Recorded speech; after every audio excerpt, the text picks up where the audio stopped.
मित्रों, मैं आज टीम यूपी की ओर से महाकुंभ पर्व,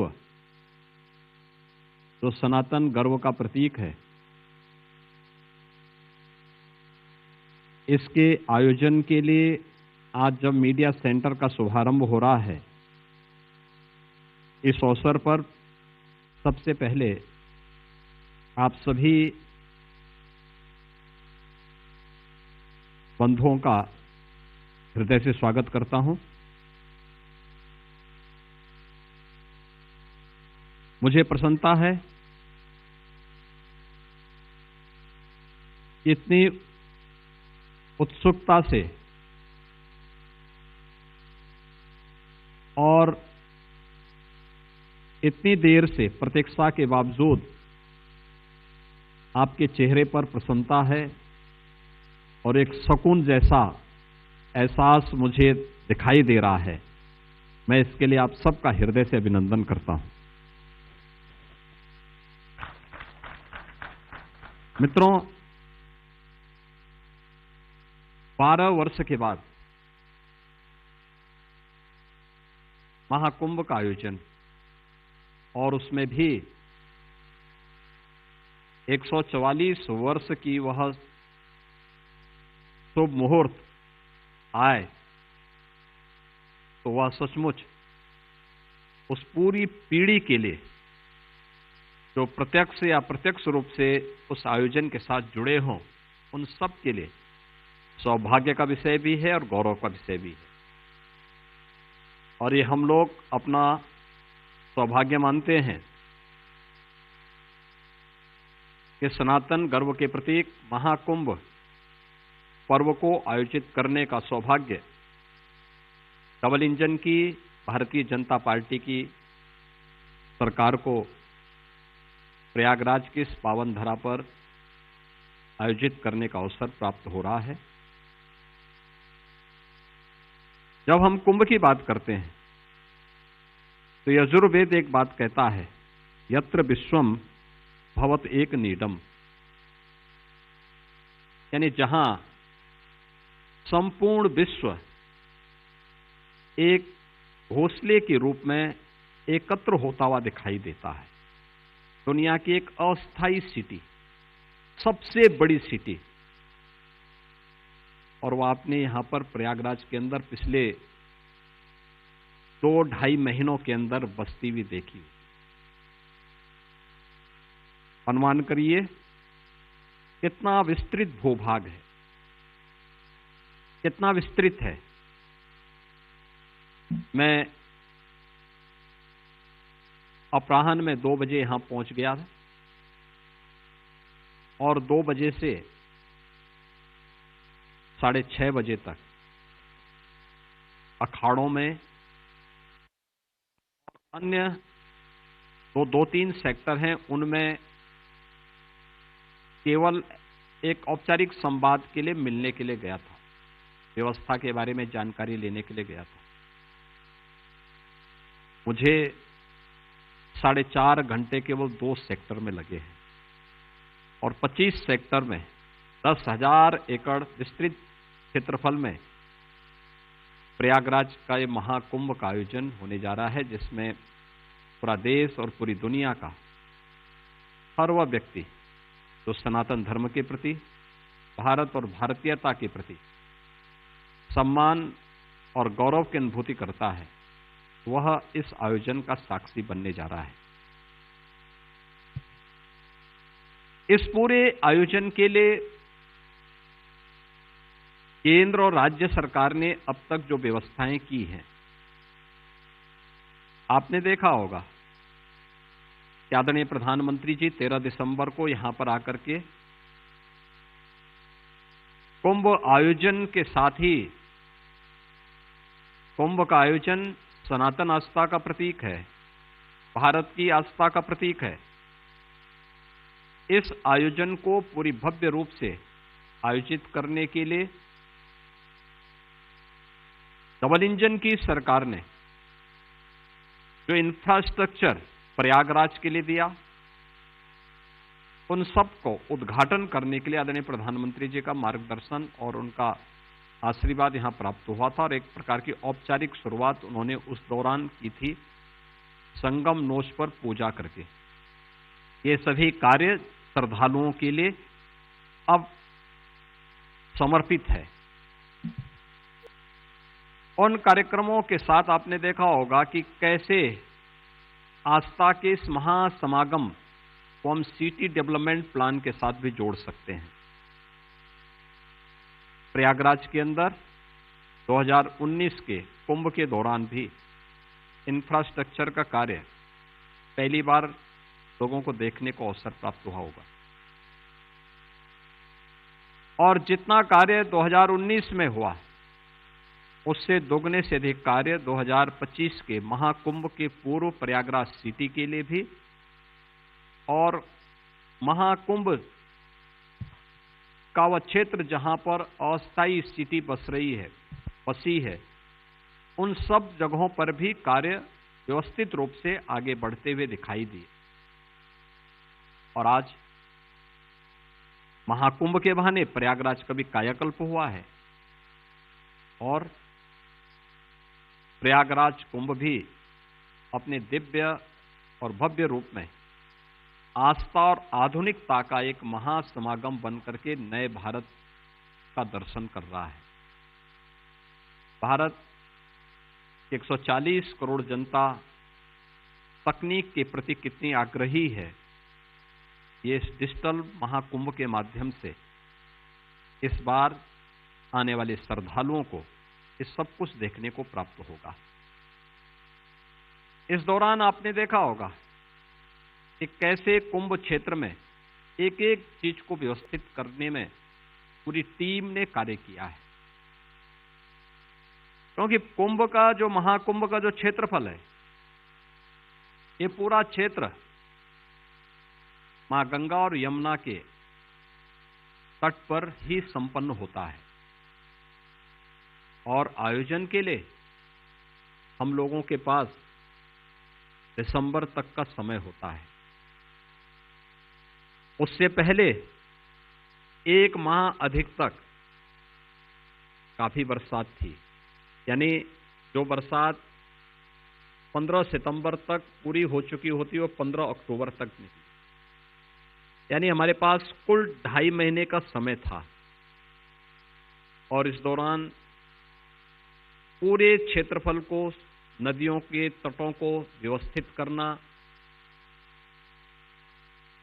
उन्हें वहां पर कैंप लगाने और अस्थायी आश्रम स्थापित करने के लिए, उस प्रकार के अखाड़ों की स्थापना के लिए उस प्रकार की सुविधाओं से व्यवस्थित करना, 10,000 एकड़ से अधिक भूभाग को महाकुंभ के आयोजन के लिए तैयार करना, उसका मास्टर प्लान और लेआउट प्लान को फिर जमीनी धरातल पर लेकर के पेंटून ब्रिज कैसे तैयार होने हैं, चेकर प्लेट कैसे लगनी है, कैसे वहां पर पेयजल की व्यवस्था आदि पहुंचानी है, कैसे 70,000 से अधिक विद्युत के पोल स्थापित करने हैं और उन पे बिजली की व्यवस्था भी उनके साथ जोड़ करके देखनी है।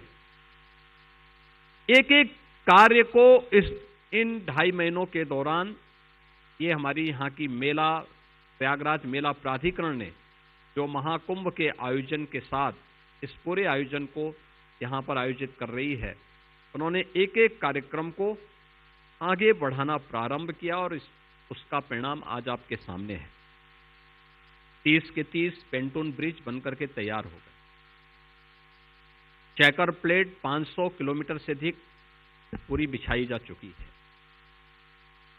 1.5 लाख शौचालय और 1.5 लाख से अधिक टेंटेज की व्यवस्था यहां पर की गई है, 25 सेक्टर बनाए गए हैं। इस पूरे क्षेत्र को जो 2019 में 19 के पहले जिन लोगों को भारत की आस्था के सम्मान के बारे में जो लोग उसकी कोई कीमत नहीं समझते थे, उन लोगों ने कुंभ को गंदगी का, अव्यवस्था का, भगदड़ का पर्याय बनाया था। लेकिन प्रधानमंत्री मोदी जी की स्वच्छ भारत मिशन के साथ से प्रेरणा लेते हुए उनके मार्गदर्शन में 2019 का कुंभ स्वच्छता के मानक पर एक नए प्रतिमान का प्रतीक बना था। न केवल कुंभ क्षेत्र बल्कि मां गंगा और यमुना और सरस्वती की त्रिवेणी के संगम को भी इस बहुत शुद्ध जल उपलब्ध हो रहा था। और 2019 से भी बेहतर व्यवस्था 2025 के इस महाकुंभ के आयोजन के साथ यहां पर देखने को मिल रही है। 2024 में हम लोगों ने 2019 में यहां पर कुल 1,15,000 टॉयलेट बन पाए थे और इस बार यह 1.5 लाख से अधिक बन चुके हैं। उन्हें व्यवस्थित किया जा रहा है और बहुत बेहतर तरीके से उन्हें आगे बढ़ाया जा रहा है। ऐसे ही सेक्टर की संख्या बढ़ाई गई, उसका विस्तार दिया गया। प्रयास किया गया है कि कुंभ क्षेत्र में संगम में स्नान करने के लिए आने वाले श्रद्धालुओं को, जो अपने साधन से आएंगे, उन श्रद्धालुओं को कोई समस्या न हो, इसके लिए 500-550 से अधिक शटल बसेज परिवहन निगम ने लगाए हैं और 300 इलेक्ट्रिक बसेज भी यहां पे नगर विकास के द्वारा अतिरिक्त उपलब्ध कराई गई हैं। इसके अलावा ई रिक्शा और अन्य गोल्फ कार्ड आदि भी यहां पर उनकी सुविधा के लिए, श्रद्धालुओं की सुविधा के लिए लगाए गए हैं और इसके लिए 5,000 एकड़ का भूभाग केवल पार्किंग के लिए ही आरक्षित किया गया है, जो संगम तट से 5 किलोमीटर के दायरे में स्थित हैं, जिन्हें व्यवस्थित रूप से संचालित करने का दायित्व भी वहां पर दिया गया है। कुंभ स्वच्छ भी रहे, सुव्यवस्थित भी रहे, तो साथ साथ सुरक्षित भी रहे, इसकी भी पुख्ता व्यवस्था की गई है। 56 थाने अतिरिक्त बनाए गए हैं। एक एक गतिविधि पे नजर रखने के लिए या टूल के माध्यम से एक एक गतिविधि पे नजर रखी जा रही है। एंटी ड्रोन सिस्टम यहां पर स्थापित हो चुका है। हर एक कार्य को बहुत अच्छे ढंग से व्यवस्थित करते हुए पर्याप्त मात्रा में सीसीटीवी कैमरे का कवरेज भी दिया गया है। महाकुंभ के इस पूरे आयोजन के साथ देश भर से आने वाली और दुनिया भर से आने वाले आस्थावान श्रद्धालुओं के प्रति उन्हें कोई समस्या न हो। पूज्य संतों के सानिध्य में व्यवस्था को पूरी चाक चौबंद करने के लिए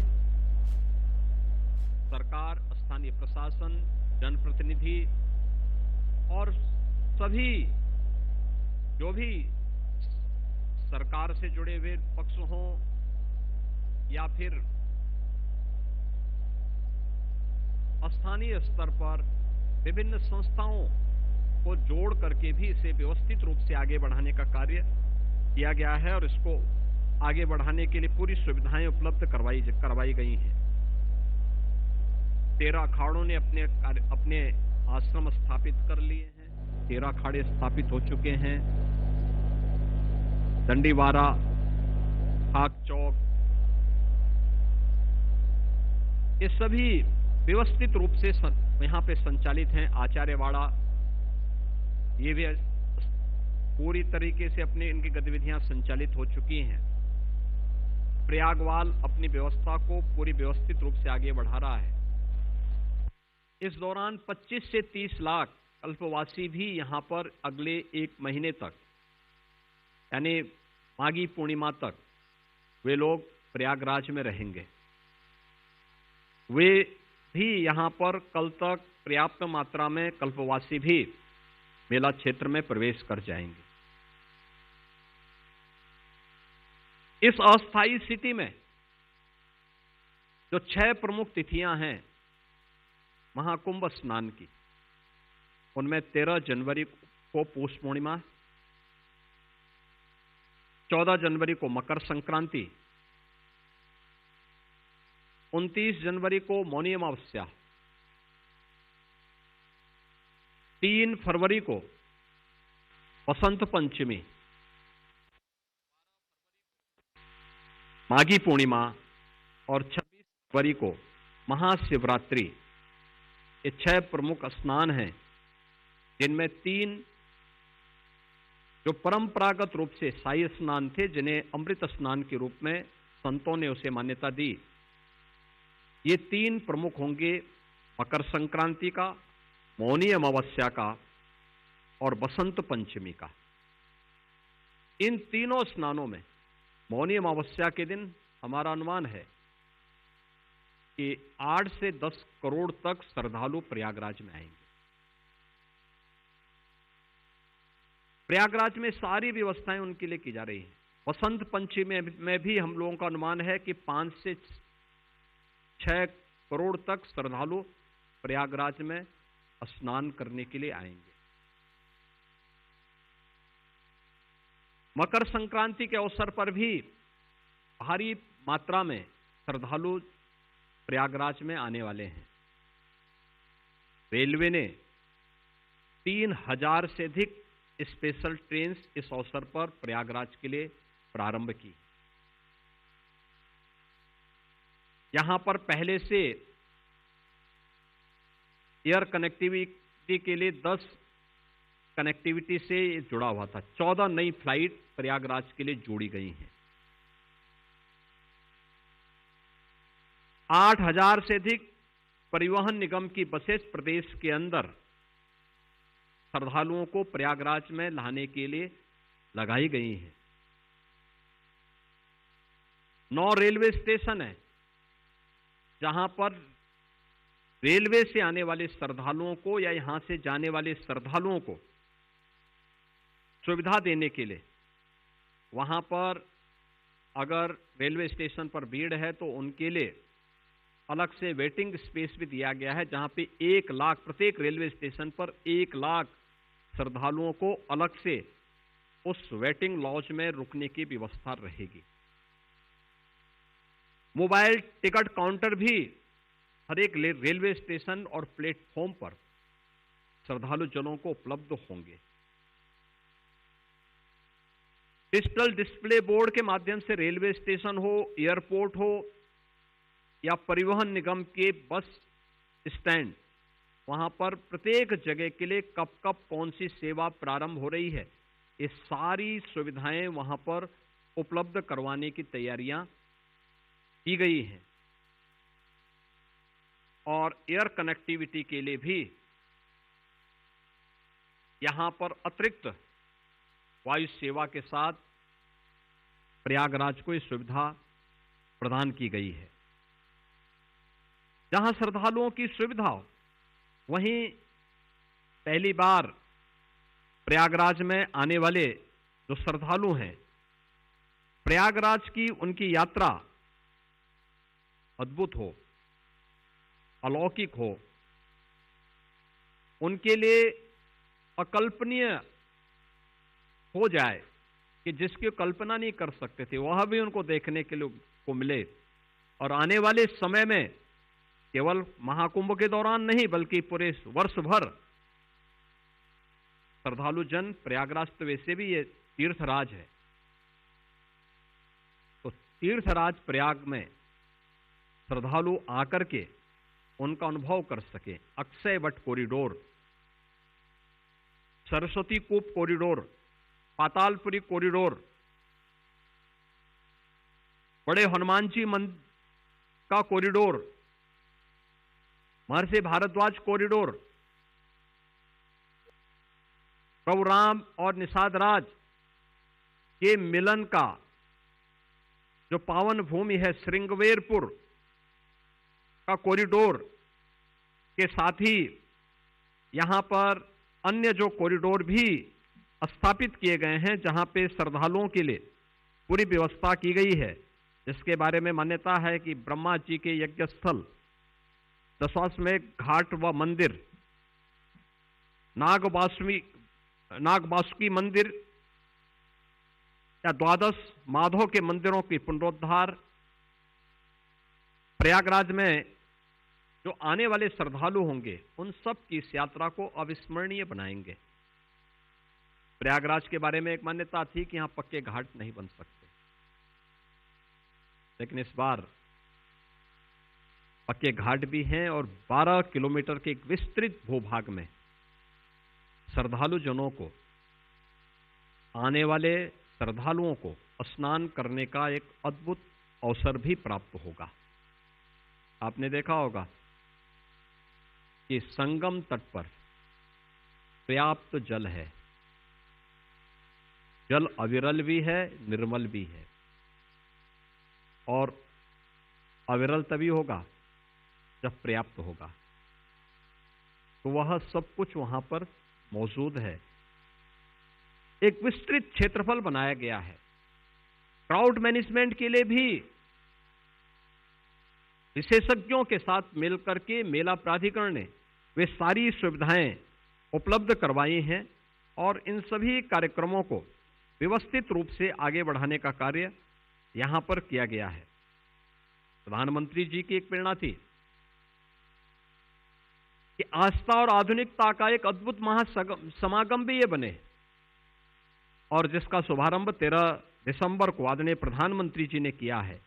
कुंभ सहायक चैटबॉट को भी उन्होंने यहां पे लॉन्च किया है, जिसमें AI चैटबॉट 11 भाषाओं में इससे संवाद करने में यह सक्षम है और ये भी यहां पे प्रारंभ हो चुका है।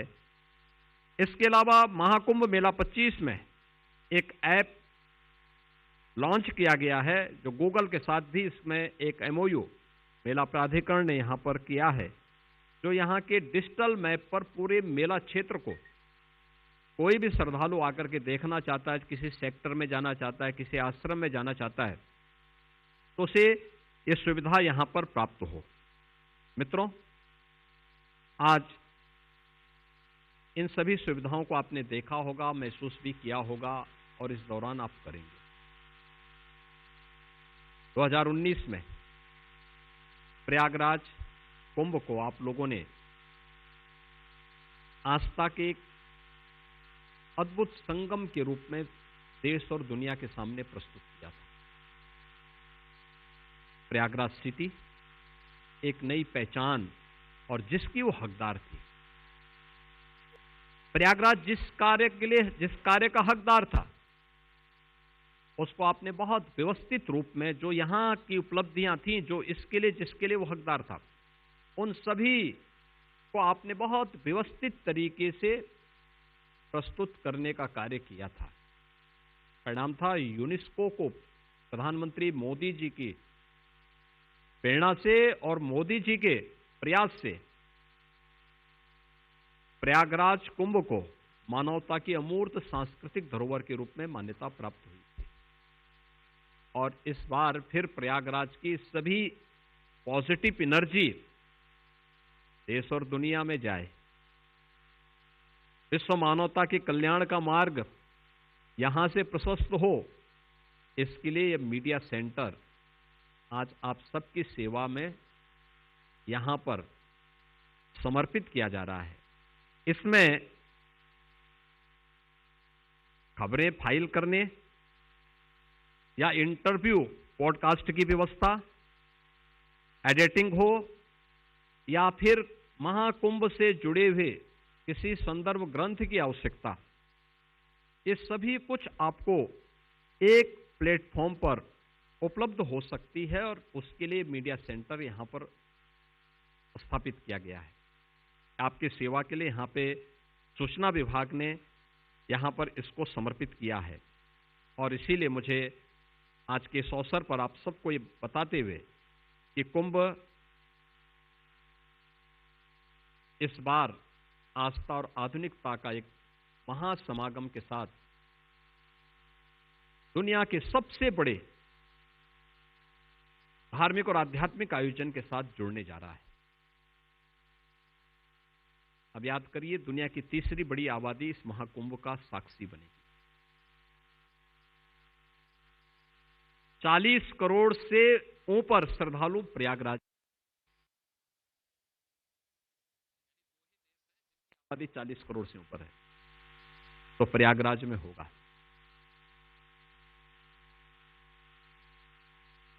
जिन लोगों ने महाकुंभ के आयोजन को गंदगी का और भगदड़ का पर्याय बनाया था, उनके लिए एक सबक होना चाहिए। उस समय लोग आते थे, क्या दुर्व्यवस्था रहती थी, क्या गंदगी रहती थी। आस्था का उन्होंने सम्मान नहीं किया था। आज आस्था को सम्मान देकर के हम अर्थव्यवस्था को भी सुदृढ़ कर रहे हैं। आस्था और आधुनिकता का ये महासमागम प्रत्येक व्यक्ति के जीवन में भी कैसे खुशहाली ला सकता है। लाखों लोग इस पूरी व्यवस्था के साथ जुड़े हुए हैं, लेकिन यह प्रयागराज के साथ साथ प्रदेश और देश की अर्थव्यवस्था को भी, अकेले प्रयागराज महाकुंभ 2 लाख करोड़ रुपए का ग्रोथ अकेले प्रयागराज महाकुंभ से होने जा रहा है। कैसे आस्था इसको, अर्थव्यवस्था को सुदृढ़ता प्रदान करती है, प्रयागराज उसका एक नया उदाहरण बनने जा रहा है। और इसलिए आज के इस अवसर पर स्वच्छ कुंभ के साथ साथ इसको हम लोगों ने एक सुरक्षित, सुव्यवस्थित और आधुनिक महासमागम के रूप में जो भी योजना तैयार की है आपके सामने है। और मुझे पूरा विश्वास है कि आपकी जो रिपोर्टिंग होगी महाकुंभ के आयोजन के साथ, वह न केवल प्रयागराज को बल्कि उत्तर प्रदेश को दुनिया के उस बेहतरीन डेस्टिनेशन के रूप में जो प्रयागराज के लिए बहुत पहले उपलब्ध होनी चाहिए थी, टूरिस्ट डेस्टिनेशन के एक बेहतरीन सेंटर के रूप में इस महाकुंभ को और प्रयागराज को और सुविधा आप दिलाने में और वह हक दिलाने में आपकी रिपोर्टिंग बड़ी भूमिका का निर्वहन कर पाएगी। मैं एक बार फिर से आप सबका हृदय से स्वागत करता हूं। प्रयागराज महाकुंभ के आप सब साक्षी बन रहे हैं और अवश्य अलग अलग समय में अलग अलग कार्यक्रमों के जरिए इस पूरे 45 दिन के आयोजन के साथ हमें जुड़ने, उसका साक्षी बनने और उसको देखने का अवसर प्राप्त होगा। स्वाभाविक रूप से लोकतंत्र के इस चौथे स्तंभ की सहभागिता इस पूरे आयोजन को सफलता के एक नए प्रतिमान तक स्थापित करने में सहायक होगा। इस विश्वास के साथ मैं मीडिया सेंटर के शुभारंभ के अवसर पर आप सभी को हृदय से एक बार फिर से अभिनंदन करता हूं। आप सबके प्रति अपनी शुभकामनाएं भी देता हूं और विश्वास करता हूं कि हम सब मिल करके अपनी सिटी के बारे में, अपने प्रदेश के बारे में और अपने देश के बारे में एक सकारात्मक लेखनी के माध्यम से आम जनमानस की आस्था को सम्मान देंगे और अपने देश की अर्थव्यवस्था को आगे बढ़ाने में अपना योगदान देंगे। आप सबका मैं एक बार फिर से हृदय से धन्यवाद करता हूं। बहुत बहुत धन्यवाद। प्रयागराज से आप सुन रहे थे सीएम योगी आदित्यनाथ को, जहां महाकुंभ की तैयारियां अब पूरी हो चुकी हैं और डिजिटल महाकुंभ का शुभारंभ सीएम योगी आदित्यनाथ ने किया और एक क्लिक के साथ अब महाकुंभ जो है पूरी दुनिया के सामने जो है पेश होगा। और प्रेस वार्ता यहां पर की गई, जहां पर सीएम योगी आदित्यनाथ की ओर से महाकुंभ किस तरीके से दिव्य और भव्य होने वाला है और इस बार का महाकुंभ कितना ज़्यादा विशाल होने वाला है, इस बारे में जानकारी साझा की गई। और महाकुंभ को लेकर सीएम योगी आदित्यनाथ लगातार प्रयास कर रहे थे कि इसे और ज़्यादा भव्य और दिव्य बनाया जाए और उन्हीं के प्रयासरतों से जो है धरातल पर भी उतरता हुआ ये महाकुंभ अपने भव्य और दिव्य रूप में नजर आ रहा है, जहां पर 13 जनवरी से इसका आगाज होगा और उससे पहले सीएम योगी आदित्यनाथ लगातार इसकी तैयारियों का जायजा लेते हुए नजर आए।